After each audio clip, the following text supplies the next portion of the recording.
না, ওয়াজ যদি আপনি বন্ধ করে দেন দিতে পারেন, সেটা আমার কোনো সমস্যা নাই। আমি এখানে কি বলবো? ইসলামী আন্দোলন বাংলাদেশের একজন নেতাকে জনসম্মুখে মারার হুমকি দিলেন। আমি কি বলবো? কেন কেন মার খাবেন না? কোন দেশে বলেন?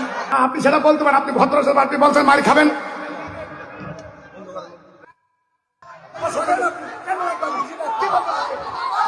ঘটনাটি ঘটলো একটি বয়ানের স্টেজে। বাংলাদেশের সকল রাজনৈতিকবিদ এমনকি সকল মানুষে জানে ইসলামী আন্দোলন বাংলাদেশের নেতারা একজন মানুষের জন্ম থেকে মৃত্যু পর্যন্ত, কিয়ামতের হাসর নাসর পর্যন্ত সমস্ত বিষয়ে সাজেশন দিতে পারে। বলতে গেলে বলা যায় একজন মানুষের রুহানি ডাক্তার হিসেবে বলা যায়। এখন ঘটনা হলো, এই ব্যক্তি এখানে মারার হুমকি কেন দিল?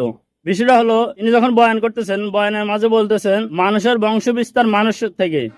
আদম থেকে মানুষের জন্ম, মানুষ কখনো পাথরে থেকে জন্ম হয় নাই। আর বাংলার জমিনের ভিতরে কিছু কুলাঙ্কার, কিছু বিশ্বাসঘাতক বেঈমান, কিছু নাস্তিক বলে বানরের সঙ্গ। অথচ কিছু মানুষও বলে মানুষের বংশ বিস্তার নাকি বানর থেকে। তো এই কথাটা বলার পরে নেতা খেপে গেছে। দেখুন, তিনি মাস্ক লাগিয়ে আসছে, যখন মাস্ক খুললো তখন তেনাকে মানুষের চেহারায় বোঝা যায় না। সেই জন্য তো তিনি খেপে গেছে। তিনি মনে করে তেনার পূর্বপুরুষ ছিল বানর, সে বানর থেকে এই নেতা মানুষ রূপে রূপ ধারণ করছে। আমাকে আঘাত করার কথা বলেছেন, উনি আমাকে মারার কথা বলেছেন স্টেজের ভিতরে। এটা কোনো মানবতা হতে পারে না, কিছুতেই হতে পারে না।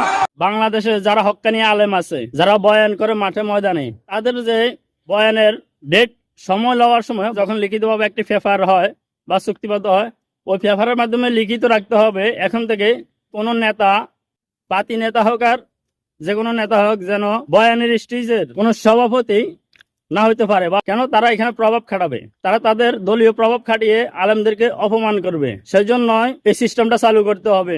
যারা বয়ানের ময়দানে কাজ করে, এছাড়া তাদেরকে আর উপযুক্ত শরম দেওয়া যাবে না। এ হলো আমার সোনার বাংলাদেশ, যে বাংলাদেশে মনে করেন নিজেদেরকে মনে করে তাদের পূর্বপুরুষ ছিল বানর। যেমনকি এই ব্যক্তি, এই বক্তার সাথে, ইসলামী আন্দোলনের এই নেতার সাথে যে আচরণটা করছে, সেটা থেকে বোঝা যায়।